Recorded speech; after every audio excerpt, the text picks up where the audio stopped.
Thank you for joining today's webinar. We'll get started in just a few minutes.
Hello, friends. My name is Eric Hulkran from Advance, and welcome to Landing Your Next Job. Today, you're going to learn how to interview in the world we are in today, the virtual world, how to stand out and how to make sure that you're the one getting the call back, as well as receive some tips and tricks on how to improve your personal brand from your resume to your social media presence.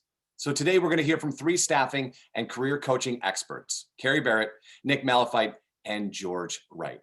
Carrie Barrett of Carrie Barrett Consulting has 20 years of on-air experience as a news anchor and reporter and producer on NBC, Fox News, and ABC. She knows what it takes to be performance ready. She has interviewed heads of state like Janet Napolitano, financial shaman Susie Orman, and top celebrities like Bradley Cooper, as well as prepared luminaries for debates, and she has the proven skills to make her unflappable and unstoppable.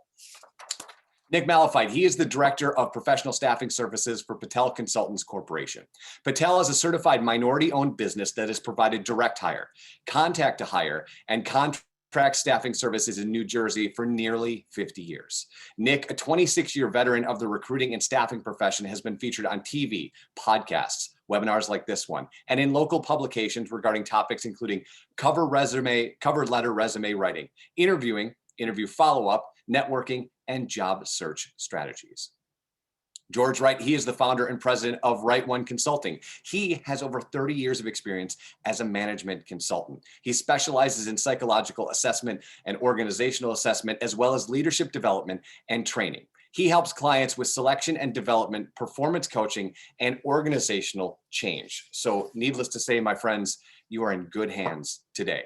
So let's look at what the landscape looks like. Payroll software giant that you might be using, ADP, their October national job reports showed a nice gain of 365,000 new jobs added to the economy, a bulk of them, nearly 70%, to SMBs, small to medium businesses, which is great for local employers. The U.S. Department of Labor reported unemployment dropped to 6.9%, which is much better than the expected 7.6%. So we're seeing some good news in that world. And nearly all jobs, according to ADP, were added in the service sector, with the bulk in leisure, hospitality, education and healthcare, professional and business, and trade, transportation, and utilities. And a small number of those jobs added in the goods producing sector, including natural resources and mining, as well as manufacturing and construction.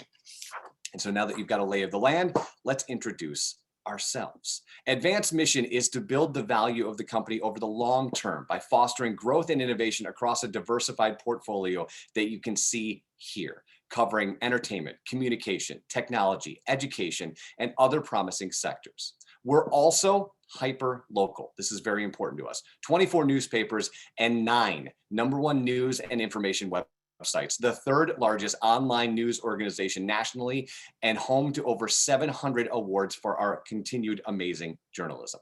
We have the #1 reach in every market that we serve, and our publications have been in the respective markets for nearly 175 years. Here's some of the newspapers that you might bump into on a daily basis and some names you might be very familiar with. Now, before we get into today's program, just a quick housekeeping note. If you've not done 78,000 Zooms, I'm going to walk you through very quickly here. We will be doing Q&A throughout the program. You can see at the bottom, there is a Q&A box that you can see in the slide, as well as a chat. I will watch both of those things so our presenters can pay attention to what they are trying to do, and I will feed them questions as they come in. If we do not get to your question, we will do the best thing that we possibly can to answer them online, either in the chat itself with text or offline using some sort of email functionality that you can reach out to Carrie, Nick, or George. And with that, I will turn it over to Mr. Nick Malafide. Nick, the floor is yours, my friend.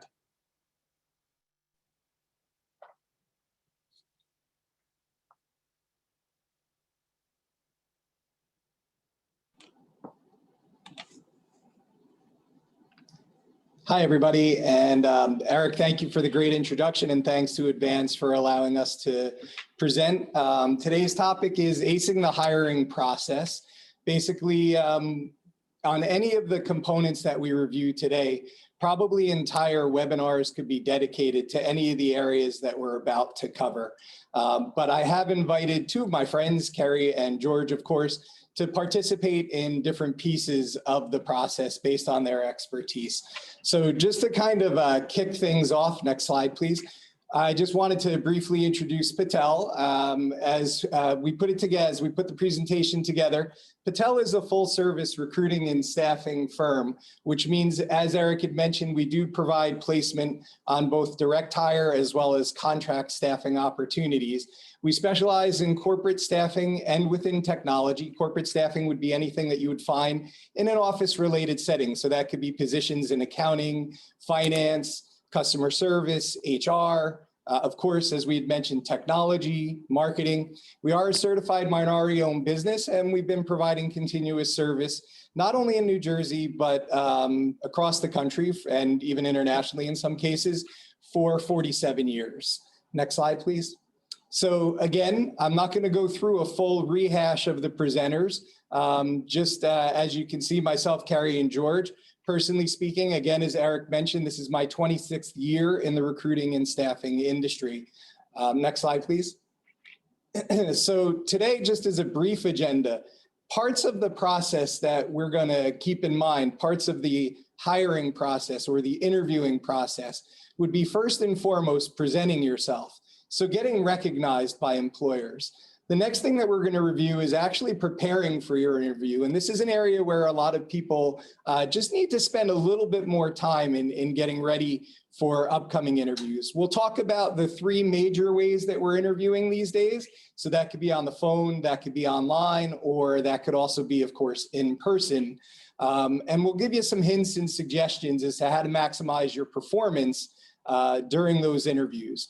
And then we'll kind of probably wrap things up with the interview follow-up and the thank you note. And if we have a little bit of time, we'll talk about references. As far as I'm concerned, at the end, we'll leave some time for some Q&A. But I know when Carrie is presenting, if you do have questions for Carrie as she's presenting, it'd be okay to drop those in the chat box or ask. So next slide, please.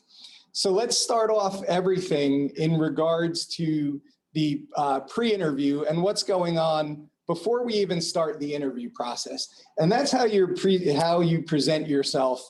There's going to be two major ways that I'll cover today.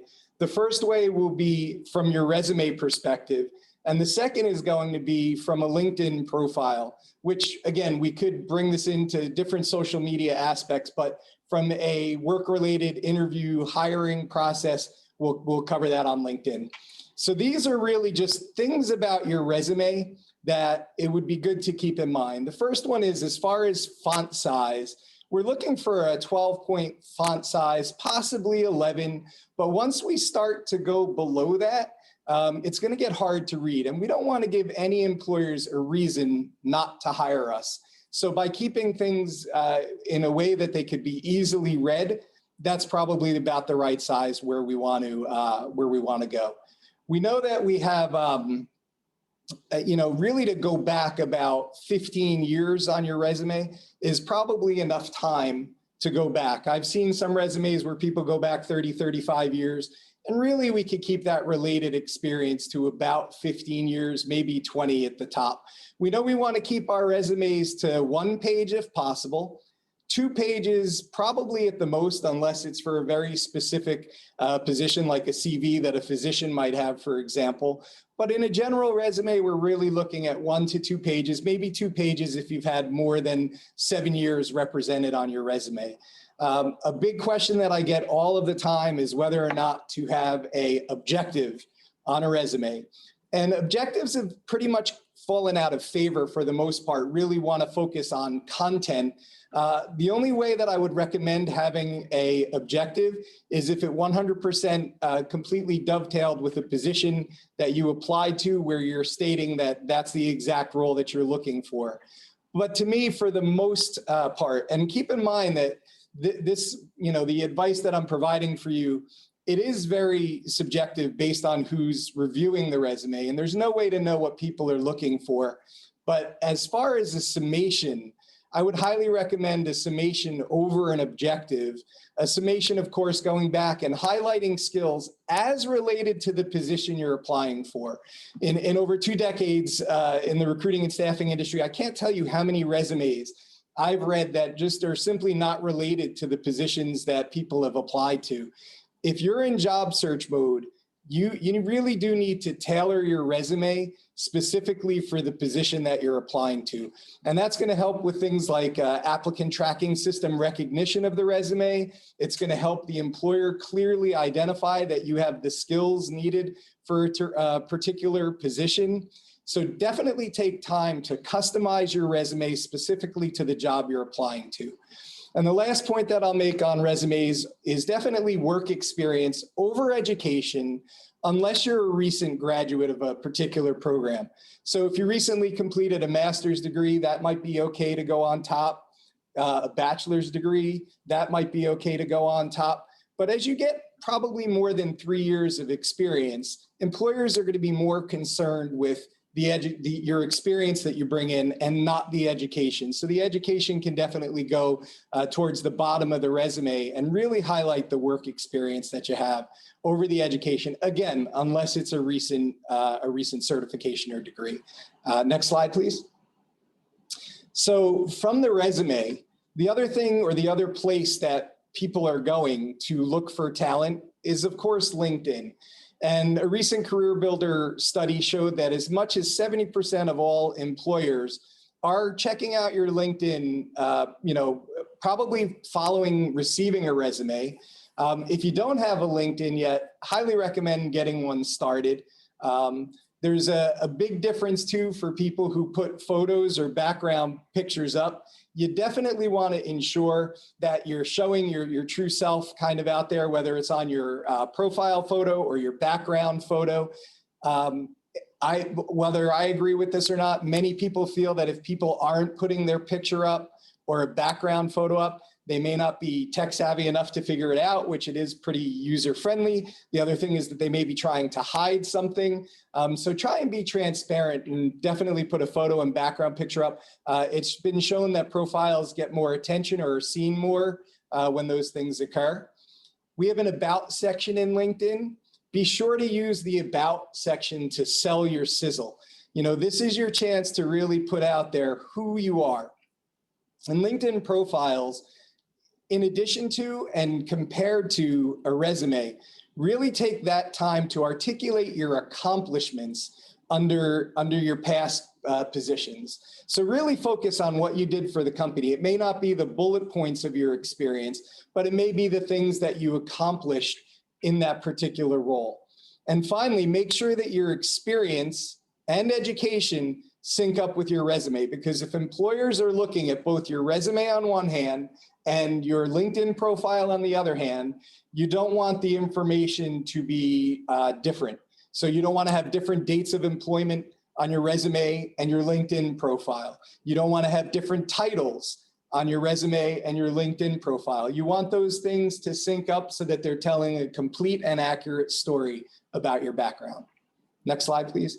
So the resume and your LinkedIn profile are two things that are going to help you land interviews. From an interviewing perspective, there are a couple of things that you should do or that you should know before you go on an interview. So there are things about a company, and there are also things about a position. In regards to a company, for sure, do some research. Online is a great place to do this. You can Google the name of a company. You can research different sites. LinkedIn, you could go to the company website to learn more about the company. So what product or service does the company provide? And in addition to that, who does the company provide goods and services to? It would be good to know the history of a company. I know several interviewers, several of my clients may even start off an interview. What do you know about our company? So to know about the history or to know about the services that the company provides would be a good starting point to begin a dialogue. Also knowing who the key players are. And you don't have to know everybody in an organization, but certainly related to the position, it would be good to know who you're speaking with. So it wouldn't be a bad idea to maybe go on LinkedIn and look at the person that you possibly could be interviewing with, or if it's a panel, the group of people that you would be interviewing with, to kind of get a feel for who they are, where they come from, if there's any common areas of interest. In some cases, it would also be good to know who the competitors of the company are. You could see where this would be very important if you were a salesperson interviewing for a sales job, to understand the local marketplace. Or even from a corporate recruiting standpoint, if you were recruiting for a company, to know who the competitors of the company that you could recruit from. So definitely do some research on that, and also about the position. So what are the key responsibilities of the position? Naturally, you'll see this on a posting, but I would recommend looking for different places where the company may have posted the position. And maybe they have different postings, and each of the different postings has a couple of unique things to that particular posting that sheds some light on the job that you would be interviewing for. So don't settle with, yes, I applied to a job on Indeed, here's the job description, I have it handy. But go ahead and see if there are other job descriptions online available for that same position. If you're working with a recruiting firm, make sure that the recruiting firm has shared with you the complete position, responsibilities in lieu of a job description. Also, be sure that you understand what experience the company is looking for, or what educational criteria or certifications the company is looking for. And again, those are areas that you would be able to highlight that you have the necessary experience or the necessary certifications for that role. And if possible, it's always good to know, why is the position open? Is it something that is open due to intense turnover at the company? That may be something that we want to know going right in. Is it open because it's a newly created position? So also always good to know, why would the position be open? So you have to conduct your research before you go on an interview. Visit the company website, visit the pages in the website, whether it's the career section, the history section, to try and get an understanding of the company that you're interviewing with and what services they provide or products, and who they provide those products or services for. Okay, next slide, please. So we have three major kinds of interviews that we're going to briefly talk about. We have phone interviews, we have online interviews, and we have in-person interviews. So from a phone interview perspective, a couple of hints and suggestions. First and foremost, know who's calling who. I can't tell you how many times I've seen or heard two people that are scheduled to have a call at 2 o'clock. Nobody knows who's calling the other person, so nobody calls the other person. And at 2:05, a call comes in saying, we didn't know we were supposed to call you. And that would be considered being late on the candidate's part. Always want you to look at that as being that way. So be sure you know who's calling who on a phone interview. Take the call in a quiet area, free from obstruction and background noise. The kids yelling in the background, the dogs barking. Yes, these things definitely happen, but as best as possible, mitigate those in a quiet area where you can concentrate and that the person on the other end of the line is not hearing those obstructions. Okay, have a glass of water nearby or handy. There's nothing like when, thank you. There's nothing like when your voice gets cracking and you feel like you're not putting forth the presentation that you'd like to. So definitely have somebody something nearby that could help you. Be sure to answer the phone professionally. You know, if somebody's calling a cell phone, yeah, is probably not the best way to answer the phone. So from a professional standpoint, hello, this is Nick speaking. Hi, this is Nick Malafite. Those would be more appropriate ways to answer the phone. So make sure that you're answering the phone professionally. During the course of your phone interview, take notes for future reference and for your thank you note, which we're going to cover a little bit later. So you want to take notes to have an understanding if you're called in for an online interview, next step, let's say, or an in-person interview, that you have some things fresh in your mind about the initial conversation. What did that person tell you the company was like? What did they tell you the job was going to be about? So make sure you're taking notes and always ask questions in phone interviews. In a phone interview, all you have is your voice to really help you kind of establish yourself. So at the end of a conversation, if an employer says, do you have any questions for me? The worst thing you could probably say is, no, I think you've covered about everything. Thank you. Because you're basically giving them permission to end the call. Best thing to do is have a couple of questions lined up for the end of the phone interview. So when the person asks, you can have a couple of things there. Some examples of this might be, how is the company measuring success in this role? Or what do you think that the most challenging issues I would be facing in the first 3 to 6 months would be? Have questions. You'd mentioned this. Can you go into that a little bit further? Those would be things that would increase your dialogue, and the more that you're showing that you're understanding the role or that you're thinking about things. So definitely have questions. Next slide, please. So I am going to turn this over in 1 second to Carrie Barrett. I'll leave the online interview tips up just so if anybody wants to write them down, but you really don't need my written word when you get to see Carrie in person. So with that, I'm going to say Carrie Barrett's going to teach you a little bit about online interviewing, not from a question and answer standpoint, but a how to present yourself. And this is key in today's time. Carrie? It is indeed. Thank you, Nick, and thank you everybody who is joining us today. I am going to be speaking for about 10 minutes. I will leave a few minutes at the end for Q&A. If you do not get a chance to ask me a question that you would like to have answered, feel free to email me. I went ahead and put my email address in the chat. And at the end of the presentation, there will be a slide with all of our contact information. So you can reach out, of course, to all of us, but I wanted to make that clear. So I wanted to piggyback very quickly off something Nick mentioned. He talked about the importance of having a profile picture up on your LinkedIn page. Most of us, when we go on LinkedIn, we do see that. And, we see some that don't have a professional headshot or that don't have a headshot at all. And that is certainly a red flag. I would say that it is also a red flag when you do not have a headshot or a profile picture loaded into your Zoom or your video platform call. And here is why. When you are conducting online business, when you are being interviewed virtually, and I'm sure that we've all experienced this more than once, maybe more than 100 times in the past 8 months. There are tech issues that happen. The Wi-Fi is slow. We've got 3 kids at home who are also doing virtual schooling, and the screen shutters and the audio cuts out. One of the easiest ways to free up bandwidth so that you can have a clear and continuous conversation when you're interviewing is to shut down your video, right? So for example, it's as quick as me stopping my video right now. There you go. And my face goes away.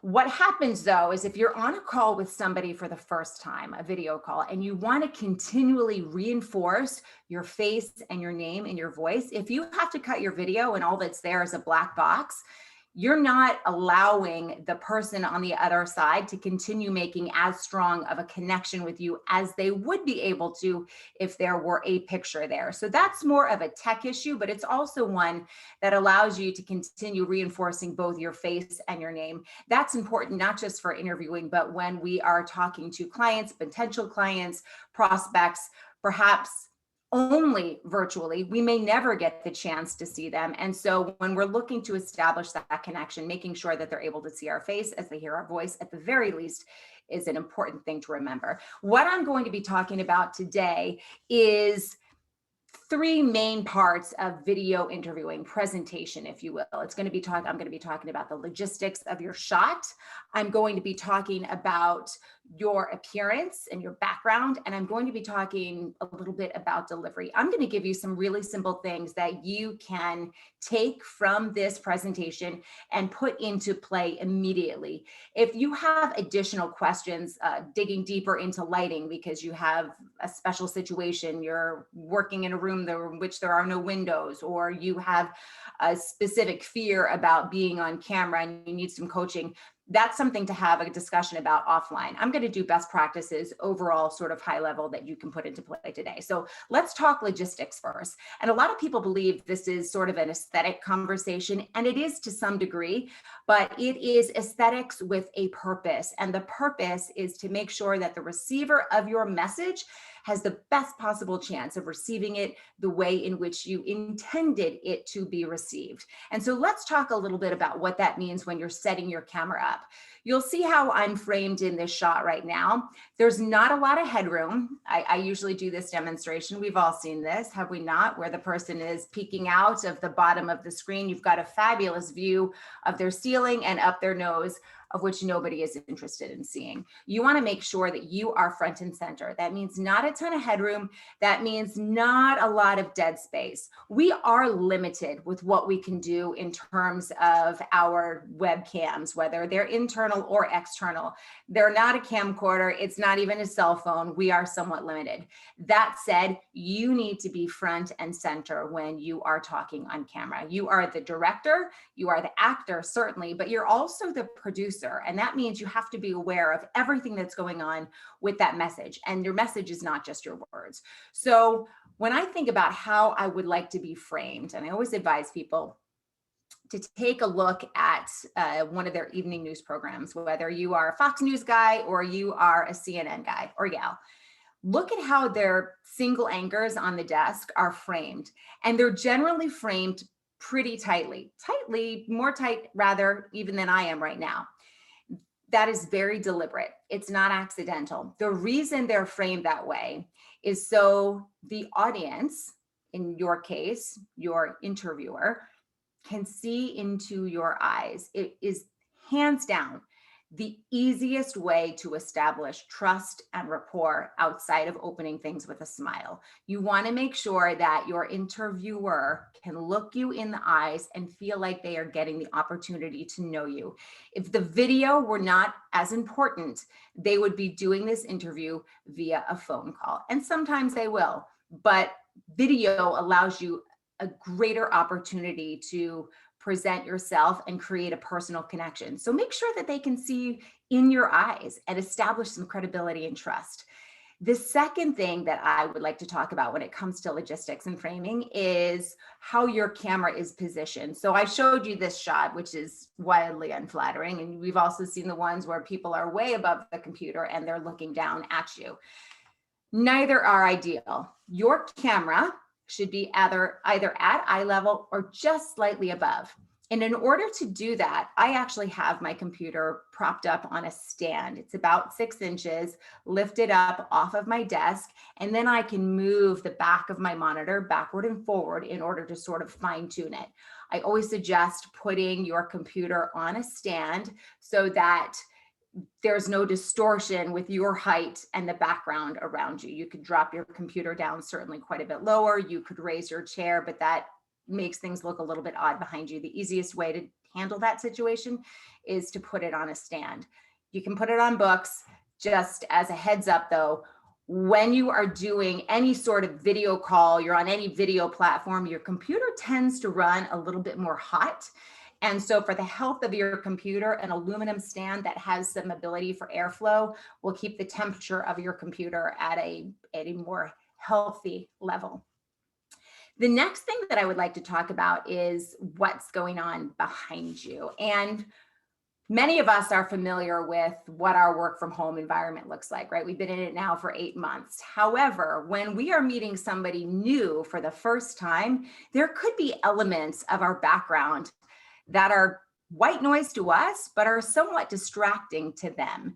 The work from home stigma, the personal effects, you'll see I have some behind me, all of that is gone. Just make sure that you don't have anything crazy going on. There's no plant that's growing out of the back of your head. You're not seated in front of a lamp that also looks like it's sprouting from your scalp. The easiest way to do that is take a screenshot when you're sitting in front of Zoom and hand it to someone and have them take a look at it, and with a fresh set of eyes, and let them tell you whether they see anything in that shot that is distracting. You should try and wear a color that pops from the background. I had an NBC stylist one time tell me that the easiest way to blend into a crowd is to wear navy blue or black. There's a reason we wear those colors. They're super flattering. Don't get rid of them.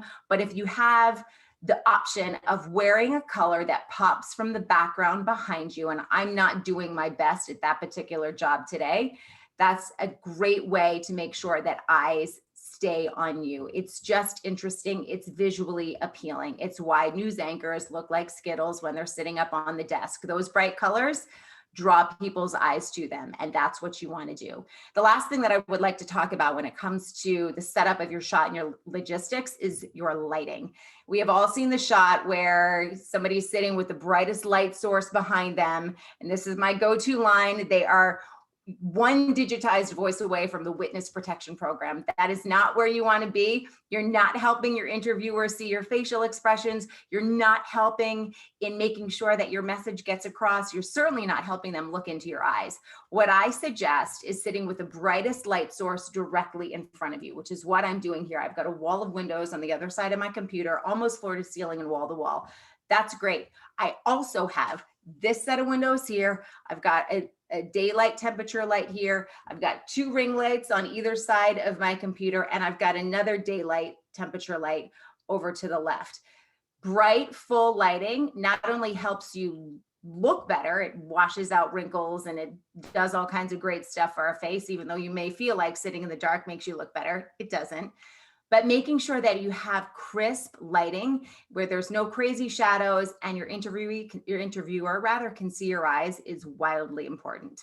So if you have questions related specifically to your environment and some of the lighting challenges that you're facing, and it changes with the seasons. I'm in a very wooded area. As soon as the leaves dropped off the trees, my lighting needs changed wildly in this room. And so that may apply to you as well. I'd be happy to talk to you about that a little bit offline. The last thing that I'm going to talk about is delivery. And there are 2 things that are incredibly important when you are talking on camera. The one is eye contact. People never know where to look when they are on a video call. And I'm going to put my finger over the spot that you should be looking. It's that little green tally light at the top middle of your computer, your webcam, whether it's internal or external. When you are speaking, you are not looking at your face. You are not looking at the person's face on the screen below you. You are looking into that lens. And I realize that it feels wildly uncomfortable and unnatural. The other person on the other side, they don't see any of that discomfort. They don't see you wondering, what the heck do I look like? I want to look at they don't see any of that. All they see when you look in that camera is they see you looking in their eyes. I'm looking at you now, not really, but I'm looking into that camera. I'm not looking over here and having a conversation looking at a different monitor. I'm not looking down at my screen right here. You'd never have a conversation sitting in front of somebody and not look them in the eyes, would you? So do that when you're on your computer as well, when you're having a virtual interview. The question I get after that is, how do I recoup all of that lost nonverbal? I'm not looking at their face. I'm looking at the camera. I'm not seeing their facial expressions. I'm not seeing, are they shimmying around in their chair? I don't catch any of that. The time to try and recoup some of that lost nonverbal context that we get when we are on camera is when they are speaking. When they are speaking, that is when you can look down in the monitor and try and recoup some of those lost nonverbals. So because if they're doing it right, they're looking in the camera and they don't see where you're looking anyway. So recoup when they're the ones that are speaking. And then finally, let's talk about energy. The camera eats energy for lunch. It gobbles it up, it devours it. So what feels like a big smile to you comes across as kind of a smirk. What seems animated and passionate and excited to you, what feels that way, comes across as on the other side. I know this from my time in the news business. I would read a story and think that I was really connecting with the words and I was selling the story, and boy, I was enthusiastic about it. And then I'd go back and I'd watch the air check, the tape of the show, and I would look like I was half asleep. Camera eats energy for lunch. Get comfortable with feeling like you're over the top. And when you feel like you're over the top, that's probably right where you need to be. But go in, record yourself on Zoom in a single room, 30 seconds, 60 seconds doing your pitch. And then at that point, go back and look and see if the enthusiasm with which you thought you presented is actually what you did present with. Chances are that there's some incongruence there. And if there is incongruence between verbal and nonverbal, you know where they're going. They're going to nonverbal. Nonverbal punches up, verbal punches down. So you've got to make sure that when you are on that camera, as tired and as sick of Zoom calls as you are bringing it. With that said, I'm going to wrap up. I'm going to hand it back to Nick, perhaps Eric, if there's a couple of questions that people may have. And again, if you don't get a chance to get them asked here or answered here, I'd be happy to talk with you offline. Carrie, I've got one quick one because I know you're against the clock, but this is the one that I get asked a lot and I want to turn to an expert. Should we wave at the end of these interviews when we're on Zoom? Do we do the wave thing? Listen, it depends on the person that I always do a wave, I'll sign off and I'll do a wave, but that's how I communicate, and I've gotten very comfortable on camera. That said, if you are in a formal interview, and listen, if you're at some sort of tech startup and you're working with a bunch of like 20 somethings, the wave may be fine. It's a more casual situation. If you're sitting down in front of like the CEO of a, big financial firm, maybe a wave is not the way to go. That said, the worst part of the goodbye is where you're struggling to find the stop camera button and you've got your mouth is open and you're like looking around at the computer all confused and dazed. We've all seen that. It's not a good look. Have your mouse over the end video button and you just keep smiling and looking into that lens until you hit that button, and then you can do whatever it is you want to do. Thank you. I really appreciated speaking to you. I'll look forward to hearing back from you. Have a great day. Click the button and then you're gone. Thank you, Carrie. Nick, back to you. Thanks, Carrie. We can move on to the next slide. So now you know pretty much why I always enjoy having Carrie as part of the presentations. The dynamic that she brings and the advice that she brings is definitely key to success, especially on online interviews becoming more and more prevalent as things go on. So the first two topics that we talked about as far as interviewing was concerned were phone interviewing and then online interviewing. Next, we'll move on to the in-person interviewing, which, while a little less sporadic, is still going on today. And for pivotal positions, employers are still bringing in people for in-person interviews. So some of these tips or suggestions hopefully will help. The first one is obviously always dress for success. George and I were talking prior to hopping on today, and it was, are the suits too much for the online presentations? And, it's really all dependent upon the audience that you're speaking to. I also own a martial arts school, and this weekend I had my first online testing, grading, where new students were striving to earn new belts. And I did it remotely, as we had people from different areas, Florida and Pennsylvania. The first time I did it remotely, and I still went on, put the full suit on, conducted the examination as we normally would if it were in person. Same thing here, dress for success for the interview. Please don't get too casual or too used to the casual type of dress, and then you're interviewing with a conservative company who expects you to be dressed, and not being dressed for an interview, whether it's online, of course, or in person, which is what we're segueing to. Please make sure that you're dressing for success based on that position. If it's a conservative company, definitely dress. For an in-person interview, arrive 5 to 10 minutes early. Don't go in any earlier. I've heard of several cases where people have gone in 30 minutes early. Know that puts the interviewer at an inconvenience if they're sticking to a schedule. So really, 5 to 10 minutes early is enough to show that you're early and on time. And obviously it's never acceptable to be late for an in-person interview. And these days, wear a mask, to the interview, obviously with everything going on. Very important, even here in the office, George and I are both wearing masks when we're not on camera. So wear a mask unless dictated otherwise, but I doubt that would happen today based on what we've got going on in most places. It's important when you arrive to an in-person interview to know how to correctly pronounce the name of the person or the people that you would be meeting with, and definitely know their titles.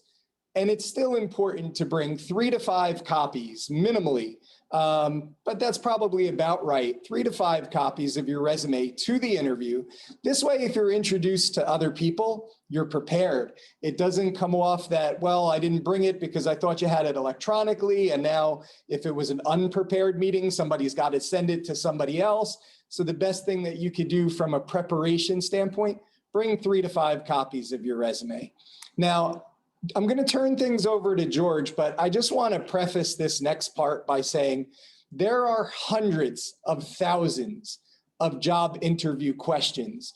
There are different styles of job interviews. They could be chronological. People could ask questions chronologically. People could ask behavioral-based questions.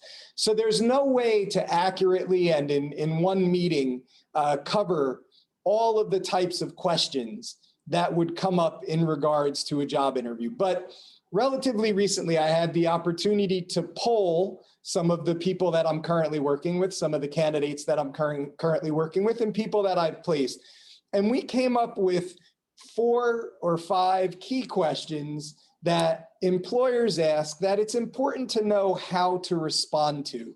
And believe me, I've heard so many stories about people who have gone on an interview and been asked very simple questions. Things like, what can you tell us about your company?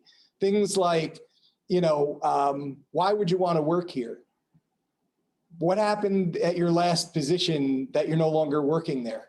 And people aren't clearly articulating the answers to those. So what I've asked George to do is, how can people respond to 4 of these types of questions? So I'm going to turn it over to George. And George is an expert and is accustomed to helping employers select talent. So there's nobody better than to answer these questions but George Wright. So Mr. George Wright. Thanks very much, Nick. Thanks. And thank you all for coming in today. First of all, I hope you and your families are safe and healthy during these particularly challenging times. And also because you're looking for work and you're seeking employment. Look, it is a challenging time. I'll put on my performance coach hat for 1 minute. Look, hang in there. Your job right now is to get a job. Your job right now is to focus solely your efforts and your energies on that task and that responsibility. Have some structure around what you're doing on a regular basis. Treat this process as a job in itself. And if you keep at it, you will probably be very successful.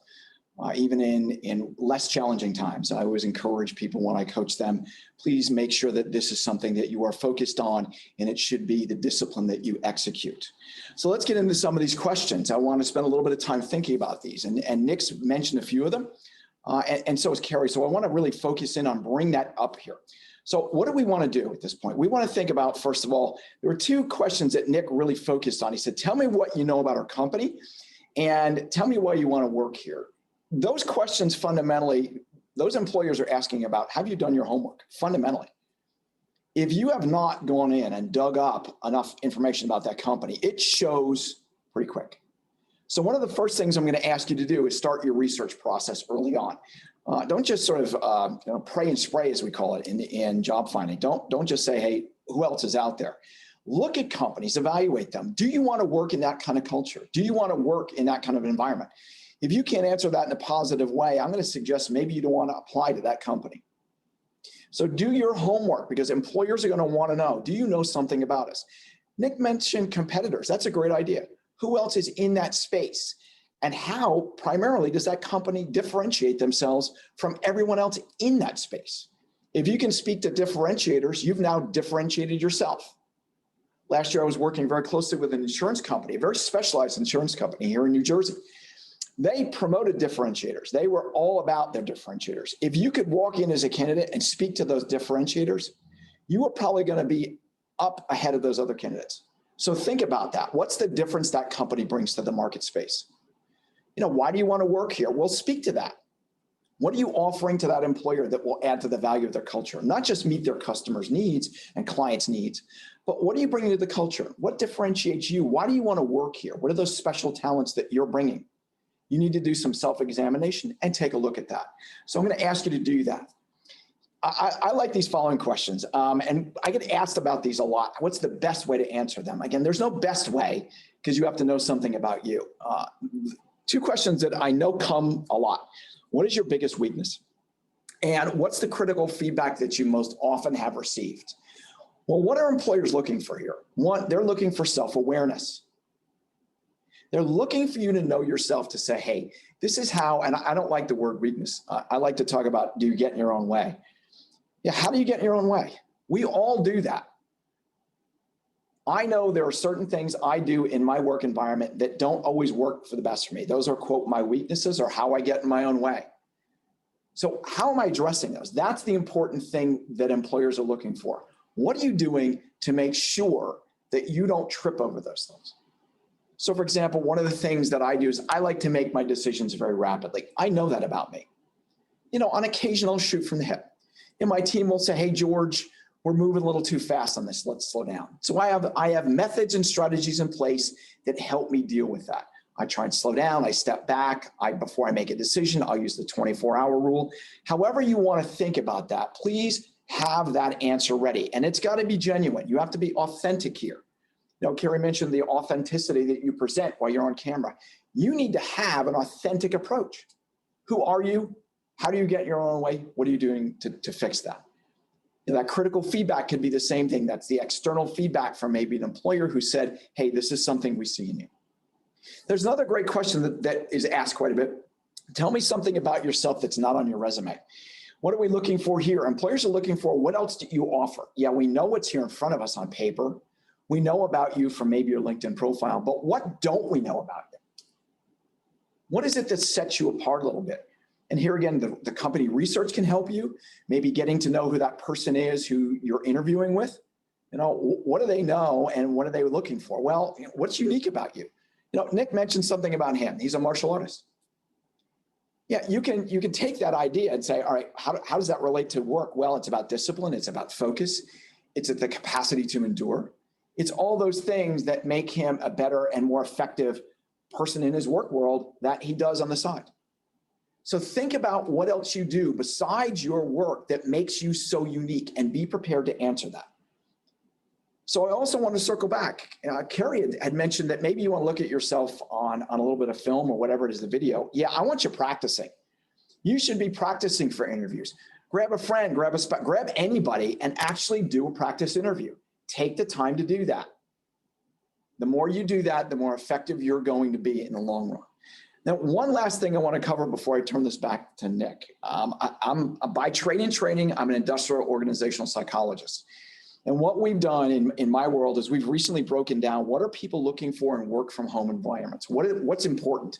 Some of the things you want to emphasize during your interview process, whether it's on the phone or on a Zoom or online, web apps, whatever, or in person, if you're going to do that. One, you've got to indicate some way that you have self-discipline and that you are organized. Look, you're working out of your home now.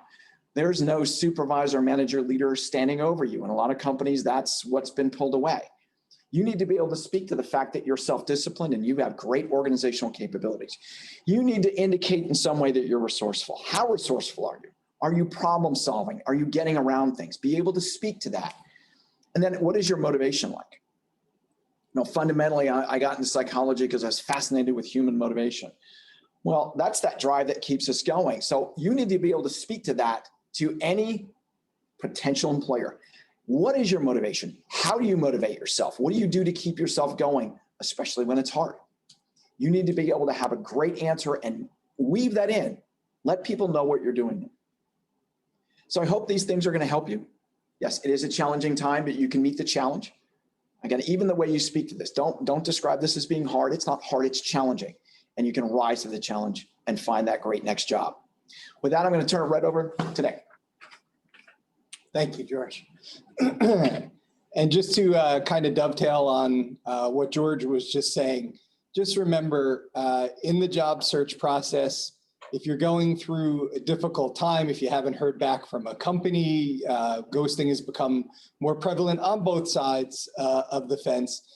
Just remember that each new call, each new phone screen, online interview, in-person interview is a brand new experience, and you should take it as that. So that the thing that upset you previously, it's got to roll off your back for the next one so that moving forward, things can come off in a positive manner, regardless of the current situation. So that is something to take into consideration as well. The last two slides, or the last two topics, I know you've been looking at the interview thank you note for a while, and you've probably read it a couple of times by now. So I'll move through it pretty quickly. Number one, you definitely want to send a thank you note following any of these interview steps to show that you're interested in the role and to stand out in comparison to people who may not be taking this extra step. The second thing is that you want to send this thank you note out as close to the interview time as possible. Hopefully that's via an email. Hopefully, again, as close to the time when you interviewed to show your enthusiasm and interest level in the position. I've seen so many thank you notes that read something like, thanks for your time, I look forward to hearing from you. Okay, that's something that you did because you had to do it, but not necessarily something that you can do as another way to sell yourself to the employer. So be sure to briefly highlight some experience as related to the key points discussed in any of your interviews that will help remind the interviewer that you have the key skills needed to perform in the role that you're interviewing for. Always ask for next steps at the conclusion of your thank you note, or don't be afraid to ask for the position based on where you are in the interview process.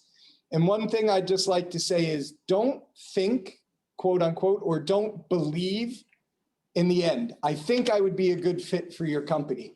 I believe I would be a good fit for your company. Be confident that you're a good fit for the company and use that in terms of how you write things. I'm confident that based on my skills, my knowledge, my certifications, I'm confident based on the position description that I'm the right fit for this role. So again, close out the thank you note that way. And we'll go to the final slide, which is basically reference and follow-up. I know we have something in the Q&A. I haven't had a chance to read it at length in regards to follow-up. I'll start with references real quick. Number one, references. Have references ready. Don't be caught off guard if an employer asks you for references. Maintain them electronically if someone's taken the time to write one for you so that you can use that as needed. Have the person's contact information handy. Not just, well, the name, don't say to an employer, let me get that for you, I'll email it over. Have that contact information readily available to show that you're prepared. And then always look for a supervisory references. When an employer is asking you for a reference, if it's not requested that it be somebody who worked for you or somebody who worked with you or a friend, assume that they're looking for a supervisory reference. Someone that can comment on your performance, on how you did in the role, if you have the skills needed to perform the role in that they're looking for. So well put together references can also be another way for you to sell yourself to the company, but show that you're prepared by having these things in line. You should never answer, let me get that for you, I'll send it to you. Have everything in line. And then the last point that I just want to mention is how and when to follow up. So connect with people on LinkedIn, people that you've interviewed with, as close to the interview time as possible. So I always, think if you have a phone screen, if you have a online interview, an in-person interview, if you haven't connected with that person on LinkedIn, send them an invite at that time. Hey, look, if they're not interested in connecting, they won't connect. So if they do connect with you, whether it's for now or whether it's for future opportunities, a good time to send that LinkedIn invite is as close to the interview time as possible. Send an email or a LinkedIn message. So if they didn't provide you with their email contact information, but you connected with them on LinkedIn, you probably have via LinkedIn, an email address. Again, there is a fine line as to whether we're sending things to them personally or if we have their work email addresses connected within their LinkedIn account, then it's nice and easy. Now we have an email address. And again, we can send an email if you've not heard from the company, let's say within a week or two. Always reiterate the position you interviewed for, the date, and your continued interest in the role. And I would say that perhaps if you haven't heard in a month, which is a long time, but not unheard of. And certainly on the recruiting side, I do have some clients who may not be hiring until February, but they want to start the process now. So in our case, we would try and tell candidates to expect a long process. But if it's a long process and you don't know that, probably a month in, it wouldn't be a bad idea to try and follow up another final time. And over 2 times, like following up and following up and following up might seem a bit badgering, but you might not have anything to lose at that point just to see if the company has successfully complemented a role. Again, sometimes these things are projected well off into the future. So there would be, again, just to wrap up, no way for us to cover every aspect of your resume, of your LinkedIn profile, of how to prepare for an interview, how to prepare for phone screens and online interviewing and in-person interviewing, how to write thank you notes, information about your references or how and when to follow up. But my hope is that between Kerry, George, and myself, we've provided you with 1 or 2 things that maybe you're not doing now that would enhance the process for you, that would improve the process for you and give you another leg up or another opportunity to either sell yourself or to keep yourself at the forefront in front of employers in this particular marketplace. So with that being said, I would say, Eric, if there's any specific questions, now would be a good time to answer. If I can't do that, any one of us would be happy to connect offline. And also the last, as you can see there, our contact information, myself, Kerry, and George is there in the event that you'd like to contact us directly with any specific questions offline. Sure, Nick, I've got a handful of them that I want to get through, and I sort of want to do them in order of what you were just talking about. So Stephanie was asking, when you're talking about following back up, how often do you think is following up sufficient without seeming over the top? Once a week, every 2 weeks? What is the cadence without becoming annoying, as you were saying? Yeah, so for me, I feel that the cadence is definitely a follow-up immediately following the interview via a thank you. So now let's say we've done that.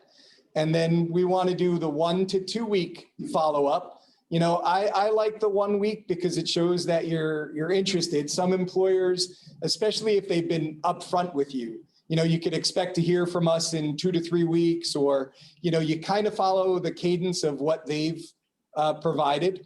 But I do like the 1 to 2 week follow-up. And then if I still haven't heard anything, I like to give it the benefit of the doubt of that 3 to 4 week follow-up. But I would just question, again, I would just question if it's taken a company more than a month to provide you with any feedback at all. Even if it was just, we're still interviewing, even if it's just haven't come to a decision, getting closer, I would want to know how do they treat their employees once they're hired if they're not even getting back to you within a month of your interview time in either, in any way, shape, or form. But I would think 3 or 4, I think if every week you're calling, I think that could probably be seen as a little badgering. So I would like the 1 to 2 weeks, and then again at the 3 to 4 weeks. And I would think that that'd be enough. If you go 2-3 months, unless there's been some contact with the company, then I would say just keep looking for other opportunities. All right, we'll stay here for just a second. So this question is a little bit before the follow-up. It's when do you think is the right time to reach out to LinkedIn contacts that either work directly or are somehow connected to people inside the company you're going to interview with? See, this is a difficult question because if they're in your network, if they're, let's say, a first connection on LinkedIn and they work at that company, you should be reaching out to them pre-interview. Hey, I have an interview set up with Sam. Can you tell me anything about Sam or the interview process there? If it's something where you have no connections at the company, it might be difficult to try and just ask people to be connected without really having a why. So if you had a why, it might be a little bit easier. But I would definitely say after a company has expressed interest, so if they scheduled an interview with you, that might be a good time to send a LinkedIn connection request. And definitely after the first interview, no matter what form it took, to me, that would be the most appropriate time. So, and then via LinkedIn, it's a little bit softer than a company email communication. If you are connected with someone, to try and get inside information about, let's say it's a second interview, which we didn't even cover, other people that they would be meeting with, what their interviewing styles are like. So that, I hope that answers the question. Absolutely. And then the last one, and we'll try and end this on time. Recently, I had to move from my spouse's job, therefore had to quit my position due to lack of remote options. How do I make this sound better during an interview other than saying I'm just currently unemployed?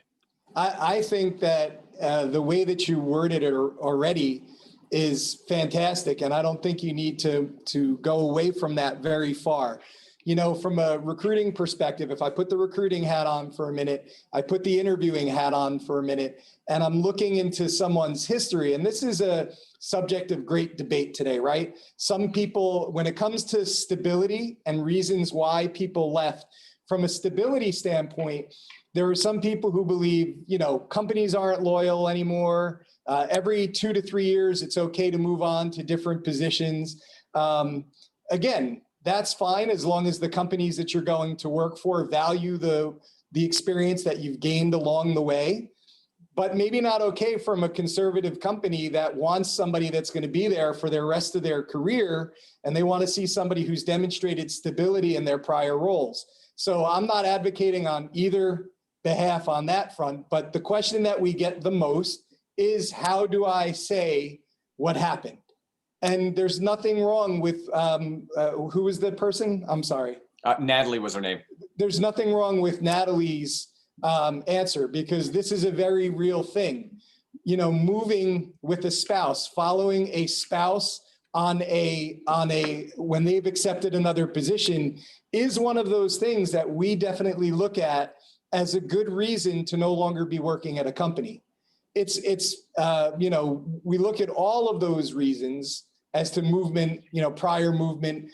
Obviously, if somebody's been let go, 3-4 times in a row, we kind of do have to question, and you do have to kind of understand, it's not that the company went out of business. It's not that the department was moved. So we have to look to see if there's something deeper there as to why somebody's always being let go. But from a reason for leaving perspective, I wouldn't try and reword that. I really wouldn't. I would stick to, my spouse landed a new role. We've moved out here. And now that I'm here, I'm in the market, I'm in this market for my next opportunity. Awesome. Well, we will leave it here, my friend. Nick, George, Carrie, thank you so much for your time today. As always, guys, remember to visit our online job fairs in your respective markets, and you can find open positions that you, wherever you are located right now. And also, before we leave, both George and Carrie have offered a consultation that they're going to give away, one of each. And so the winners are Glenn Rudin and Natalie Mize. Both of you have won a consultation. So congratulations to the two of you. Our team will reach out to you and set that whole thing up. And with that, I will send you on your day. George, Nick, have a wonderful afternoon. And to the rest of you, be safe. We'll talk to you soon. Here's my goodbye wave. Thanks, everybody.